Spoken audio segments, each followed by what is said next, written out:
We're snorting cap rates and shooting up cash flow here at Deal Junkies.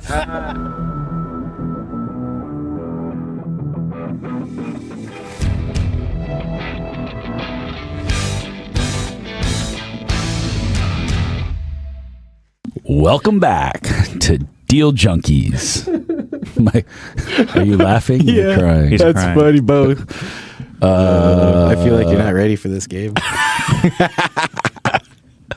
All right. Hey, guess what I'm doing this weekend? What are you doing this weekend? I'm Running doing, 100 miles? I'm doing another 100-mile attempt on Saturday. Yeah, see, so the first time... Why do you call it an attempt? Why don't you just say, I'm going to run 100 miles? The first two didn't go so well. I think it's just But bad attitude. I'm going to make this one.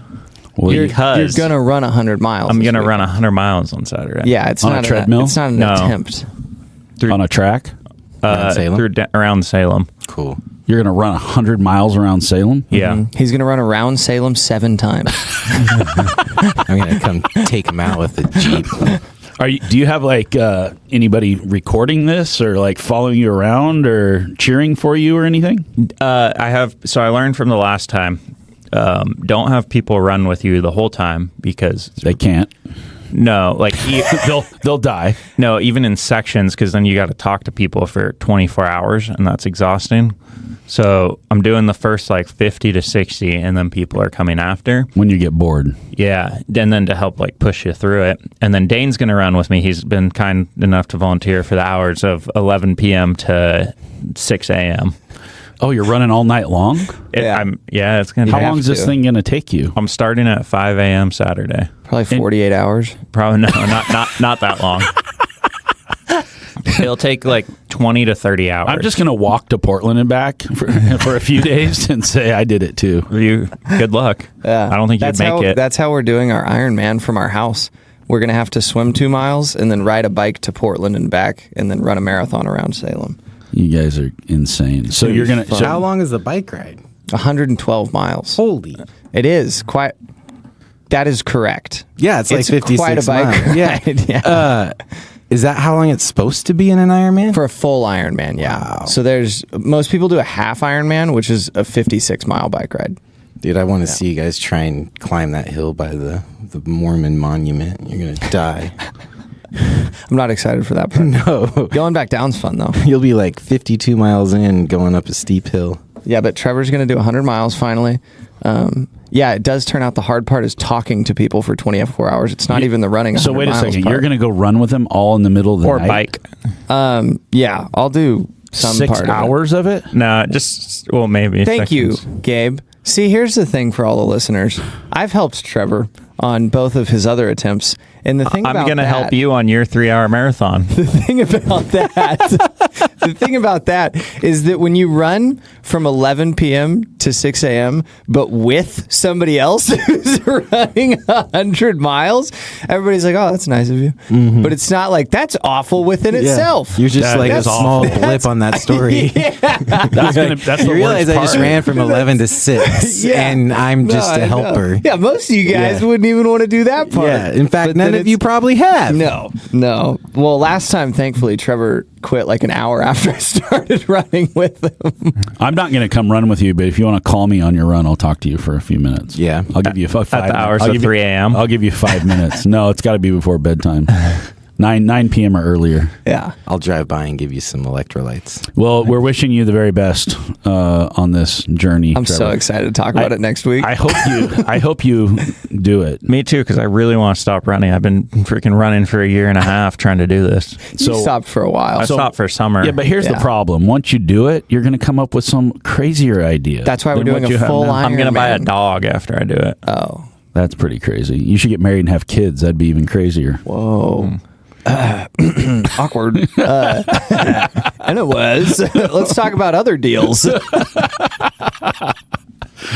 right, Mike's going to give us a sermon on death. God, I feel like a dick now. I'm sorry, pardon my French. A ding dong. You are, dude. You're stirring it up on there. Hey, I'm on Facebook. You are a dick. Yeah. I'm not a soapbox human being, but I do like to ask questions and ponder and see You what like to piss people off. patterns. Yeah, Mike has got some Trump energy in him. He likes to just rile things up a little bit. A lot of it. It's like old man energies entering my psyche. You're like, I'm old enough now to say whatever I want to say. I was thinking about starting a YouTube channel and calling it "Come Sit on My Lawn." Oh, I thought you were going to say laugh for a second. was coming. Wow, no, like Crazy old man. 'Cause I have this- That's going to get flagged. I've got some get off my lawn energy, but more in a "come sit on my lawn" type of way. No. I'd sit on your Not lawn. everyone would read it that way. Well, yeah, if you're a biased human being that can't expand your mind, then you don't. Yep, that's agree why with you me a lot piss of times. people off when you Don't- tell them that after. Do you think, aren't you biased, Mike? Yeah, absolutely. But I do a very good job of acknowledging when if someone shows me my bias, I don't double down in my bias. Whoa. Are you sure? Yeah, give me an example. whoa. Give me an example. Go to that Facebook post. Everybody go to Mike's Facebook So- page right now and look at what Okay, he's doing. but Trevor, you haven't actually read it. I read it. I didn't, but Okay. I laughed. Let's Is not, this why we're talking I about don't know why death? we're Let's- talking about let's- this. let's- Somebody's talk going to try to about- kill you, Mike. You're That's the why ones we're that said talking you didn't about want it. to talk about this. let's I talk didn't about say your that. deal Okay. and how death affected it. Yeah, so we signed on Monday, closed on Tuesday. Had the chaos of closing because stupid stuff flows up. What deal is this? The 46 unit. Oh, your big one. We're recorded. We own it. Yeah. And Somebody then- died? No. But Wednesday morning, I went to the office really early because I had an 8 o'clock appointment. I had to get work done. So I was there at like 6, and this lady shows up. Oh, I'm in unit 17 at this property. It's a psychological warfare conversation. My neighbor parks not far enough in, and it's really hard for me I'm going to hit someone, and I'm going to do this, I'm going to do that. And I'm like, yeah, driving lessons are great. Being able to communicate with your neighbors, awesome. Like, that's what happens when you buy value add real estate. You just get personalities that sidetrack you. So Why are one they of your- talking to you about this? Because they came into the office and I opened the door. That's your PM company office? Yeah. And they're complaining about something? Yeah, their neighbor in the parking situation. Okay. Mm-hmm. That's it? That's not So death. You No, killed them or what? What happened? No. You entertain them for a few minutes and they go on and on and on. And then you say, all right, submit a maintenance request. We need photos. I got to go on, and you help them get out there. But I just mentioned that because of whatever you said. But the death is on Wednesday. I got a call from one of my favorite sellers who is a lender who was one of the first, not the first, but one of the first lenders I was moving notes with. Understood contracts and promissory notes and hates capital gains tax and loves deals. And I met him in person on this effed up tiny little house in a part of town that I'd never want to own a piece of real estate in. And so we bought it and flipped it just to get his financing. And he loved it, absolutely loved it. And I remember that first time sitting down at breakfast when we were going to talk about moving the note. And the property was on the market. And he's like, I saw you had the property on the market. He's like, you're not going to pay me off, right? It's like, no, we talked about this. We're not. The whole goal is not to pay you off. We made a 10-year commitment to you that we're not going to pay you off. And anyways, so he calls, and I had just moved his note a few months ago. So we just recollateralized him for a triplex that we had sold. And in context of building a portfolio, so that's why this is a sermon, is how do you plan, right? So building a portfolio requires finance, it requires planning, it requires understanding your real estate schedule, understanding your maturity dates, understanding your leverageable equity, creating plans for all those things.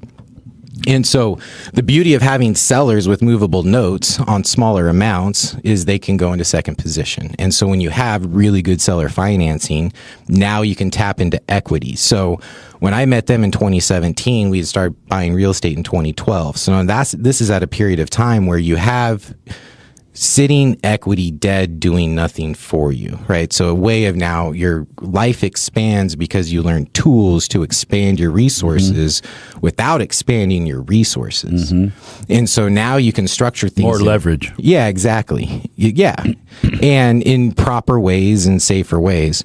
So anyways, we moved the note a few times, and it's a couple, and his wife, the story is amazing. His wife died. She was the caretaker, married the caretaker, fell in love. Great 20-year marriage, but she would send me emails almost every day. So I was on her list of email sharing list, uplifting messages. And so multiple times a week, I see her name come across the email. And so Bob calls, and when we met, they wanted to make some adjustments with their trust, and they wanted to extend the maturity date. So the maturity date's in 2027. And I hadn't done anything because I was waiting on their attorney to get me information on the trust so I could assign the note and extend the maturity date at the same time. And he left a message, and I thought that's what he's calling about. And I just bought this building, and I was all excited to call him. And he said something odd. I was like, how you doing? I was all excited, and he said something odd. It was weird. And I questioned it, and he said, she died yesterday. Oh. And this is your uplifting gal that's reaching out to you all the time. Yeah. And I'd known that our plan was to get back together in a few months, finish these documents we needed to do, celebrate on some other things that were happening in their life. And, you're like on a cloud high as you can be on one day. And I'm driving down the freeway. And you can't feel the emotions all the time. You are, but you can't, and you have to, but then you have to work. And I've been in Portland every single day, and I've been late in Portland every single day, and I've stayed the night in Portland one night, and I've driven back late. And it's just, now you kind of pause and you reflect, and it's a Friday and the week is over, and you're like, damn. And then, well, life still goes on, and you still need a plan. And now comes the reality of, some business principles and thoughts of that was, I could have rushed. This is why you rush to get paperwork done. So you could have an extension so you have more time on those notes. But at the same time, if they had called and said, look, I know we did this extension and we really want it paid off in 27 and not in 2030, you're still going to do what you need to do to get it paid off.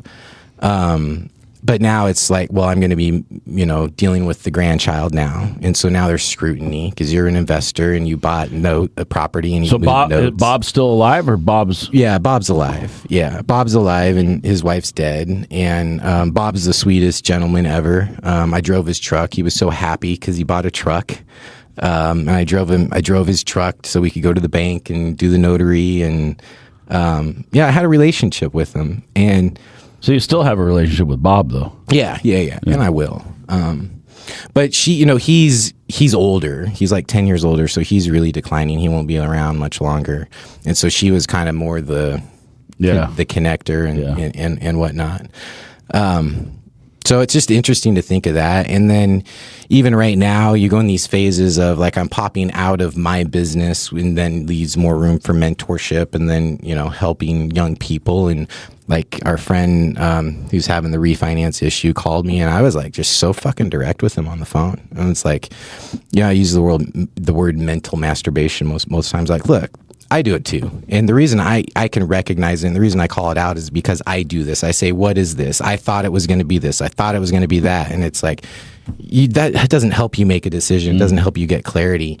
And so I think the older I get, like with the idea of, get off my lawn type attitude, is there's less time for that type of stuff. And with people, and like you guys are getting into a level of influence and mentorship, and people are looking up to you, and it's really easy to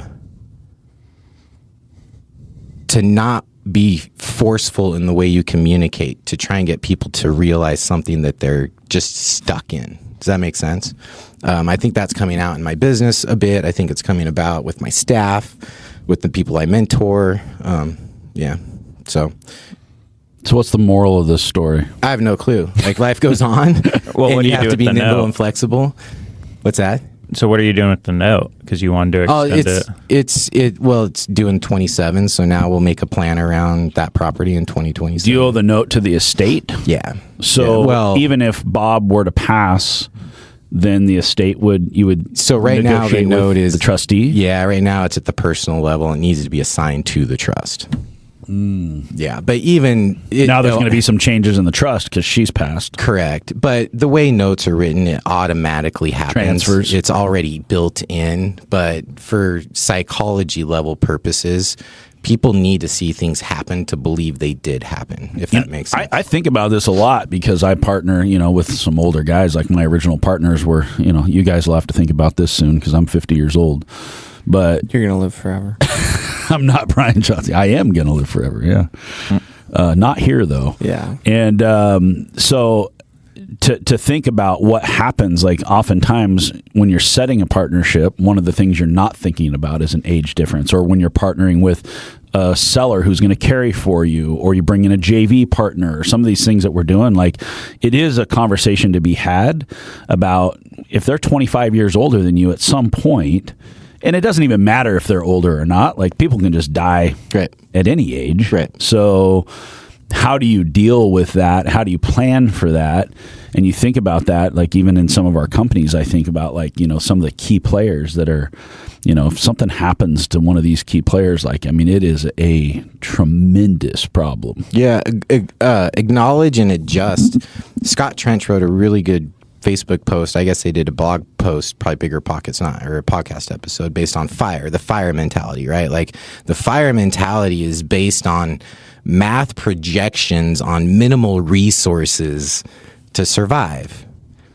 Okay, but that's projections over time is a really deadly mindset if you're basing off minimizing my resources so I can maximize life, right? If you change your mindset around maximizing your resources while maximizing life, you get put in a bad position if your projections are off. And so acknowledgement and adjustment. So acknowledge that your partners are older, acknowledge that life has changed, acknowledge that your goals have changed, and adjust accordingly. I think that's where a lot of partnerships fail. What happens if you're doing a deal with a seller and you have a signed contract and then the seller dies?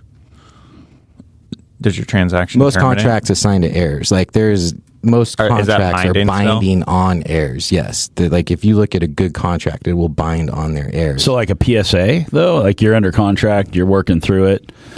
So then their estate technically has to move forward with the sale. Yeah. And so now the process has to change because title has to recognize that. Title has to clear title. And now someone else will sign, and then maybe how they can sign, it gets affected by the will, the trust, whatever is happening. But I mean, if you're in let's say somebody's they're experienced real estate operator, they go under contract to buy a deal, they've got heirs that have no idea what they're doing, and you're under contract, like, Sounds like you might get a really good deal. I mean, that terrible. Happens. Like, people will do that. No, that's terrible. Yeah. I was kidding, obviously. It does. Yeah. But I would assume you just continue forward. Their tax situation changes. I mean, I've been under contract with many sellers that if they were to die, there's no way that their heirs would be able to continue to close. Like, I don't even think the lenders would stay in the deal. Like, I think your financing would fail. Most partnerships fall when the 1KP goes. Absolutely. And most people don't have a succession. Are you guys saying buy side or sell side? Both sides. I feel like on the buy side, it's obviously much harder. I think more just general in ownership. Like, if someone dies, if I'm under contract to buy a deal and I've got $50,000 in of DD, we're a week away from closing, and the seller dies. Yeah, like, I'm still going to try to move that deal forward. Obviously, right? Yeah. Like, I mean, I think that the heirs would be bound by that contract. But if I'm a buyer, if a buyer dies coming into a deal, there's no way. Like, the financing, in my opinion, is mostly going to fall apart. Yeah. Unless, I don't know. These are interesting conversations because real estate is, it feels very mundane and slow and kind of easy to navigate, but then it's just like all these wild things pop up. All the time. All the time. Every single deal. Every single deal. I've never closed a deal where I've been like, oh, wow, everything went exactly I was talking about that the other day in our boom meeting. I said, I've closed a lot of deals and I can maybe remember one or two where there wasn't like some crazy level of drama where we thought the deal was going to fall apart at the end. I mean, it just seems like every single deal is crazy. But they always close. Not always. But most of the time. Yeah, I mean, ours have been pretty successful, but you're navigating a lot of weird stuff. I mean, you learn. It's one of the exciting things about real estate is you learn new things on every deal. Yeah. Well, and that's I guess that's funny on our end, like Trevor and I's, is every time we're doing a deal, that thing will happen. And more often than not, like, you've already gone through that thing, but it's just like you never thought to tell us because it's like, it's not valuable until it's and then I call you and I'm like, hey, so super weird thing going on, and you're like, oh yeah, you just have to. And I'm like, Really? And he's like, yeah. One time in 2018. It's like, oh, okay. When you think you've seen it all, though, even I get surprised with new things all the time. Or you get more surprised because you have seen it all. So since that was our whole podcast episode, I got a question for you since we didn't have any other topics. So right now, we got a lot of deals in our funnel. We don't got a lot of deals under contract necessarily. We got a couple. But what is our problem with getting these deals moving forward, and how do we get all these things lined up and in place? Well, so broad.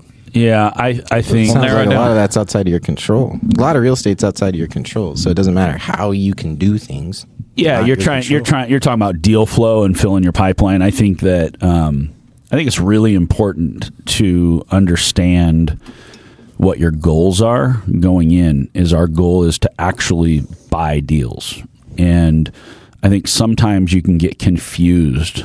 You can confuse activity for productivity. And so I have this conversation with brokers oftentimes where I'm like, hey, hitting the phones is great. Like, be proud of yourself. You went home today and you called 25 people. I'm really proud of you. But how much money did you make? Like, your goal isn't, if your goal was to call 25 people, good job. But guess what? You didn't do any deals. My goal is I pick up the phone once. I want to do a deal with that person. Like, I think that you have to understand that when you're building a pipeline of deal flow, that you have, if you've got all of these deals swimming around in your head, it's like we're chasing 50 things. It's like, okay, great. Let's pick the best one and make sure it gets under contract and not think about these other 49 until we get that one moving forward. I think there just has to be a very clear expectation of how the pipeline flows, and not just that we want a whole bunch of leads and a whole bunch of things to talk about. I think one of the biggest risks in building a real estate company is to get, it's almost like shiny object, but it's like instead of thinking about a bunch of different businesses, you're thinking about a bunch of different deals. And I think you just have to hone in. And when you talk about a funnel, the point of a funnel is you put a whole bunch in at the top and they funnel. Well, if you're putting a whole bunch into the funnel and then nothing's coming out the end, then you've got a clog in your funnel, and you have to figure out what that clog is, and you have to release it so that you, and then, what's interesting is like we'll chase 10 deals and then we can't get anything under contract, and then in 1 week we'll put 5 under contract, and then you're like in the opposite. It's like the funnel is flowing too fast. There's too many. We have to like tighten this thing down and keep things. So I think that there's an art and a science to keep filling your funnel. The biggest problem you see with a lot of investors and even with a lot of brokers is they'll get a deal or two under contract, and then they'll stop trying to fill the funnel because they're like, wow, I finally got a deal. And then they just hyper focus on that, and that's all they think about. And they get to the closing and they're like, oh, I have no pipeline. Yeah. So to forget about the pipeline is a big mistake, but to fill a pipeline and never push anything through and get it to the closing table is an equally fatal mistake. Like you have to do both. You have to close deals. You have to keep filling the funnel. It has to happen simultaneously. Yeah. Marketing is a long game. Projects are short games, and you have to do them both together. I think if you ask Daniel, what is my super special sauce, it comes down to probabilities and timing. I can look at a situation and quickly understand the probability that we'll buy it and the timing of when we will. And if you can understand probability and timing, it allows you to line things up. I love that. Everything is based on probability and timing. And that's why absorption rate and understanding the back end, because what you said, your funnel, right? If things get clogged up, a bad sale, a failed sale on the resale side messes up our acquisition pipeline. That's right. Yeah, in our meetings, I always go to my first question is which deal are we going to close next? That's the deal I want to talk about. Yeah. Then I want to talk about the next deal that is coming up in the pipeline, or the next deal that needs to be put under contract. And I work it backwards rather than, we're chasing 20 deals. Great. If we don't close any of them, we're just running in circles. Yeah. We're not doing anything. So our measure of success, I think, ultimately it is closed transactions, but I think that you have to build that funnel. You have to build that pipeline. And if your pipeline is weak and you're excited because you're closing a deal or two, then you're missing the boat. Like I think you have to measure the success throughout the life, the life of your pipeline. Yeah, because right now we have the problem of like we got the funnel really full. It's always been the opposite problem of we got a few deals under contract, need more leads. But Well, we you have a say couple. always, but really it bounces back and forth. What was somebody talking about the chips and the dip? There's always like one of our guests. That's awesome. I'm trying to remember who it was. Oh, it was the guy who does storage.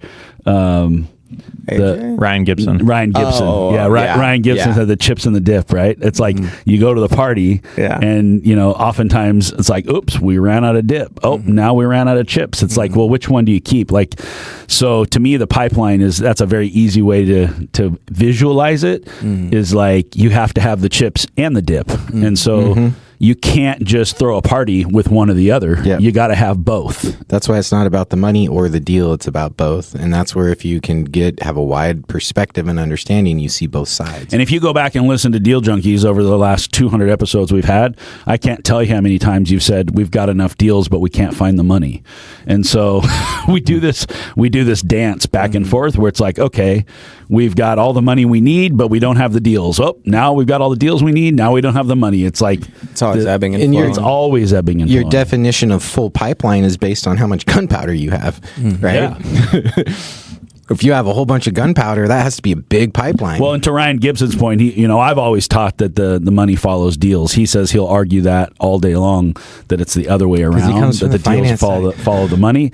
I think it goes back to the chips and dip conversation. It's kind of like which comes first, the chicken or the egg? You got to have both, and you got to have deals and you got to have money. If you don't keep both of those things flowing, the part that's hard for us is to figure out how do you build a sustainable life cycle pipeline to where there's always enough deals and there's always enough money?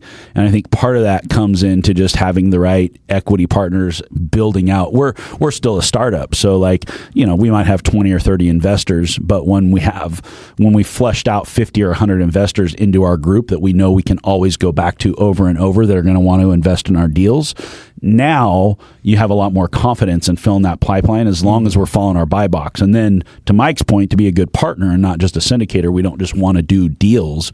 We want to do good deals. And so you don't just put deals in your pipeline because it is a deal. You want to do the good deals. yeah, and that's where you guys have a whole team. Like most syndicators, you have someone focusing on debt and someone focusing on capital and investor relations, right? And then maybe you have an asset manager. You guys have someone focused on debt, someone focused on the capital, someone focused on being a CEO and looking ahead, someone focused on managing the money and seeing the pipeline, someone focused on the construction side, professional property management side, right? And now you have teams of asset managers and acquisitionists. So that's what you need to scale. If your idea is I'm a syndicator and I'm two human beings, you're not an operator yet. Because you don't have this, you're wielding a huge lever, and do you have the power to wield that properly? Yeah, we always said the first bottleneck is going to be deals. The second bottleneck is going to be capital. The third bottleneck is going to be operations, like actually building out the people on the team that can actually run this the way that it needs to be run. To me, you've got to have all three. You've got to have the money, you got to have the deals and the money in order to have the capital to build the team. And then if you don't have that team on the backside, it doesn't matter because you could go buy 10 deals today, but you can't run them. So what's the point? Yeah, dude, I love that. So the reason I'm so excited about this one syndication is because we are able to increase unit size by less than 20%, but staff size by 50%, right? So that is you bring on significant, typically when you build a business, you're bringing on expense to get more revenue to break even, to spend more expense to get more revenue to break even, right? That's the fucking Burr process. The Burr process sucks. You never get anywhere except you have a balance sheet. But after doing the Burr process for a decade, now you have equity to tap into. And now you can make one play that brings on a lot of stuff. And so that's where by focusing on bandwidth for 2 years, now you do one strategic acquisition that brings in revenue before you spend any expense. And then that expense expands more than what what's required for that one revenue stream. And actually, Sarah just emailed me. She's like, we added 35 units under me. So my portfolio manager added 35 units last year and 62 this month. And so add on top of the 46 we bought, we added another 16. And so I'm focused on, this increases, by 20%, increases my portfolio by more than that. But I'm so excited about the staff. And the reason they're excited, because they have another 16 and they're not. So they can see that, oh, wow, we're expanding beyond this one purchase, even though the first 6 months is going to be a nightmare. And overall, we're expanding our team. We're better. We can handle more. And then we're going to all get much better going through this one process. And then 6 months from now, where are we going to be at? Mm-hmm. It's cool. It's awesome. Yeah. It's, it's startup phase, man. Mm-hmm. Like, we're all kind of in the same boat. Like, you can't build out the team without being able to pay them. And so how do you build a portfolio that pays them? How do you build a company? That's what I keep asking. It's like, I was asking Paul yesterday, I was like, when do you actually make money at this? When you get the right people. You don't start making money until you have the right people in the right seat on the bus going in the right direction. Yeah. And that's that Jim Rohn. I mean, we're building, even in a down market, we're buying deals, we're building equity. It just seems so hard to put cash in the bank account. It's because you want to keep buying deals. Well, you're really good at putting it in the bank account. You're really bad at not leaving it in back there out to do another deal. Yeah. Logan always said that. He's like, I've always wanted to stack up more cash, but every time I do, there's always a deal I like better than. I'm really good you at have to feel. Don't you feel a different level of momentum though? Yeah. I feel like we're maturing in all avenues, and I feel like it's taken longer and it's taken more energy and effort than I thought it was going to take to build out. Yeah. In all fronts, between property management, brokerage, syndication, the whole thing. It's hard. I mean, there's a reason why everybody doesn't do it, because it's hard and it takes time. I had such a good conversation on capacity. I went to meet my friend Derek, who gave me a bid on one of our projects to build out, and he has a huge management company, builds a lot of stuff. And it was a conversation about his business and capacity and EOS and KPIs, and how he had some extra bandwidth. But this is something I felt, which is I've been in a position where I can't put anything on my staff, right? Like, we just let really expensive mistakes go. We have a conversation about it. We don't stress out about it. It is what it is. I don't expect you to catch everything. You're overworked. And so you can't put anything else on it. You can't look into these KPIs. We can't change systems. We can't do things because they don't have capacity. But once he got capacity, he was able to ask questions, just one quick questions of run this report, run that report. And then now he can see things and then put together systems and questions. And then staff were part of that process along the way of being involved of, well, why do we have KPIs? What are we actually tied to? And so if Jim Rohn is, first you have to build the bus, then you got to get people on the bus, and then you got to get the wrong people off the bus, and then the right people on the right seats in the bus, and get the bus going, and then going in the right direction. And that is a long process. And then sometimes you got to change the tires on the bus. Yeah. And swap the motor. And there's your market conditions and the outside forces coming in. Yeah. And the drunk driver. Yeah, absolutely. Yeah. You're talking about, it goes from how do we build a team to now we have the team, how do we build efficiencies and the systems in place in order to keep the team running? Yeah. I love the idea of building a company where it doesn't matter. Like, Logan and I keep having these conversations about building an institutional company. Institutional, really, like, you come out of that startup phase. We went through the partner phase. We went through the startup phase, and we want to get to the point where we grow a company that if one of us were to die, going back to the death conversation, the company keeps going. It's not based on us anymore. We've built out the team. We've built out the systems. Now the machine is going. And really what you're talking about is it gets bigger than you. Yeah, that's a sellable business. That is something more than being self-employed. Yeah, because somebody else can take it and they know they can. It's not just going to fall apart because you came out of the driver's seat. That's a legacy through your business. Yep. Yeah. I love that. Trevor's just sitting there thinking, what are you guys even talking about right now? No, this is what I'm thinking about daily. This is his brain. What do you have to say, Trevor? You look like you have a lot on your mind right now. Daily.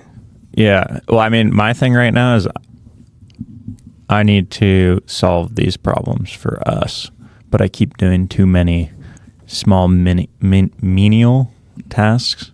What problems do you need to solve? What, like you said, these problems? Well, it's the things he's talking about, the bottlenecks within each function, and we face each one, and we want to get ahead of them rather than you run into the problem and then realize it's a problem. But the only problem you pointed to is a full pipeline and no deals. Well, it's going to be we have 9 deals we're looking at building. It's like 1,000 units that I'm trying to line up.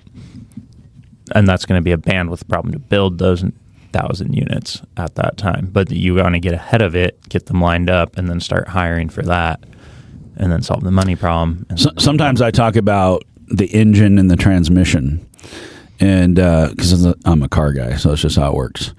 Our engine is very, very powerful. We have visionaries on our team. We're big thinkers. Like, a lot of people go, oh, you're going to go build 1,000 units? Like, yeah, right. Like, we're like, oh, yeah, we'll go do it. The problem is you have to have the transmission. If you have 1,000 horsepower engine and you've got a transmission that'll handle 100 horsepower engine, you're going to blow your transmission out, and it's great. You've got a very powerful engine, but the car is not going to go anywhere.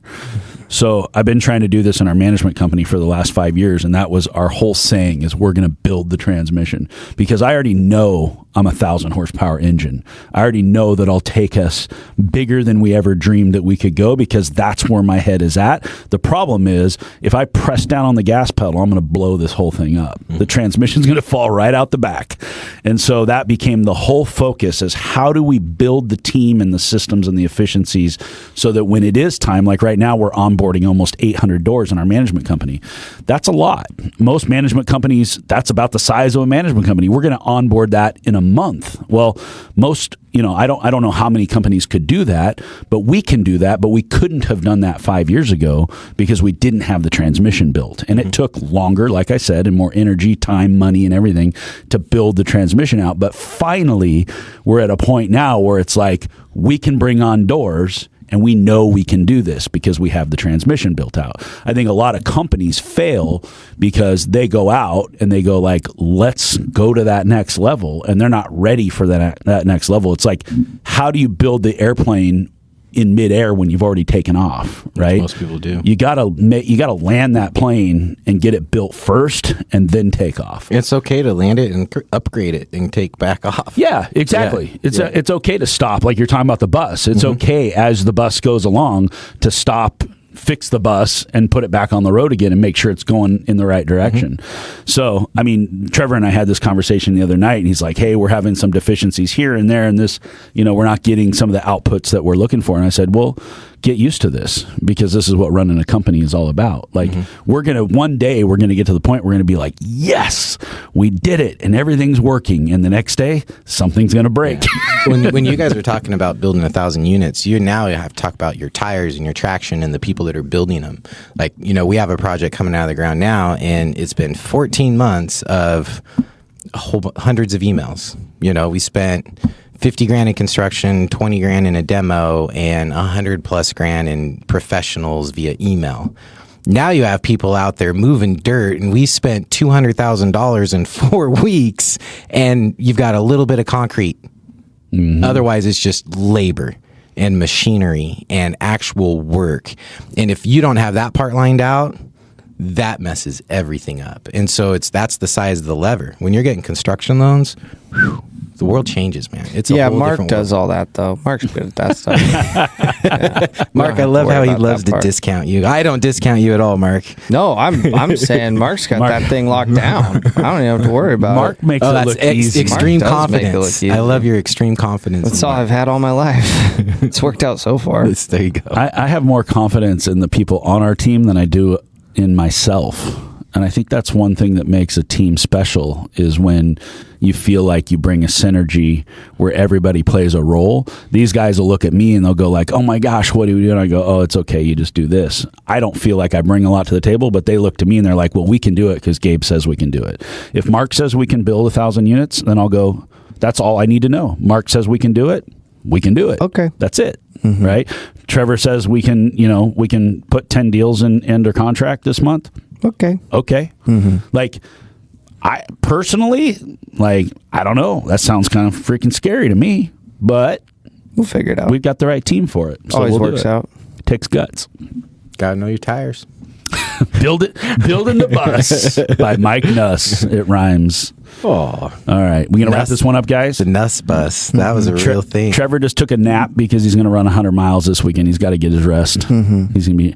Can we get some video? He's going to run 100 miles this weekend. Yeah, he's not going to attempt. No, We're gonna take the word attempt out of your stupid vocabulary. Yeah. If you don't run it, I could say I'm going to attempt to run 100 miles this weekend. You're going to run 100 Yeah. miles this weekend. I could say I'm not going to attempt to run 100 miles this weekend. That's true. I'm not even going to think about attempting it. All right. You want to partake in our half Ironman we're hosting? You want me to record some video for you or you're gonna- sing some karaoke? You gotta She's sing going to be the months. flag girl. He'll take video of your launch off the deck. All right, Deal Junkies. We're going to wrap this one up. We love you guys. Please share us with someone you love, and we'll see you next time.